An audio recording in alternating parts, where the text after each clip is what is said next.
দুর্গাপুজো উপভোগ করার জন্য, সেই আনন্দ উপভোগ করার জন্য রাস্তায় তারা বেরোবে, সেই বৃষ্টি হোক আর যাই হোক। আর অনেকে তো দেখলাম রথ দেখা, কলা বেচা একসঙ্গেই সারছেন, শপিংও সারছেন শেষ মুহূর্তে। তবে ফেরার পথে একটুখানি ঠাকুরটা দেখেনি, পূর্বাচলে অন্তত সেই ছবি ধরা পড়লো।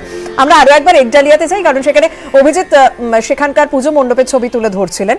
অভিজিৎ, তুমি সেখানকার ছবি দেখাচ্ছিলে যে এই যে এত জায়গার ঠাকুর আমরা দেখলাম, এত জায়গা পুজো মণ্ডপের ছবি দেখলাম, সেখানে প্রত্যেক জায়গাতেই থিমের লড়াই, কিন্তু একডালিয়া এমন জায়গা যেখানে কোনো থিমের লড়াই থাকে না, সেখানকার ঐতিহ্যটাই যেন আসল।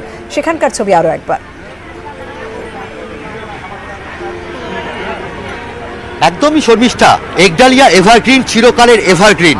৮০তম বর্ষে তার থিমের প্রয়োজন পড়ে না, কারণ সাবেকিয়ানা এবং এই ঐতিহ্যের ঠাকুর, এই ঠাকুরের সামনে মনে হয় কেউ কোনো জবাব দিতে পারবে না।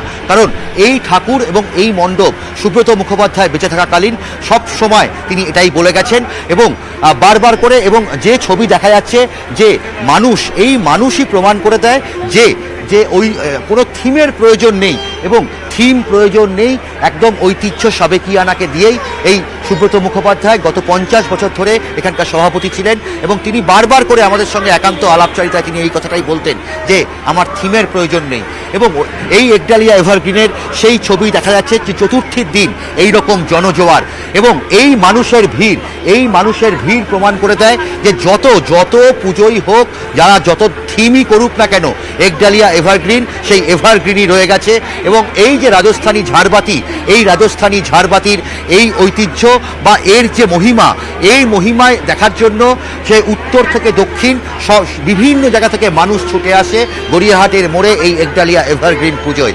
এবং দেখাই যাচ্ছে যে যে তরুণ প্রজন্মকে আমরা বারবার করে বলি যে যারা নাকি এই থিম নির্ভর, কোথায় কি, তারা এখনো একডালিয়া এভারগ্রিনে এসে সেই ছবি দেখে এই চতুর্থীর দিন আমরা দেখতে পাচ্ছি যে মায়ের সাবেকি মূর্তি এবং আহমেদাবাদের একটি মন্দিরের অনুকরণে তৈরি করা যে মণ্ডপ, সেই মণ্ডপ দেখে তারা প্রত্যেকেই অভিভূত হয়ে যাচ্ছেন এবং সেই ছবি আমরা তুলে ধরছি। এবং চতুর্থীর দিন যেভাবে মানুষের ঢল নেমেছে এই একডালিয়া এভারগ্রিনের পুজো মণ্ডপে, তাতে বলেই দেওয়া যায় যে সুব্রত মুখোপাধ্যায় নেই, মানুষের মন ভারাক্রান্ত, কিন্তু মানুষ এখানে আসছেন এই ঠাকুর দেখতে। উৎসবের রং সর্বত্রই এক, সে যে কোনো পরিস্থিতিতে হোক। অনেক ধন্যবাদ অভিজিৎ।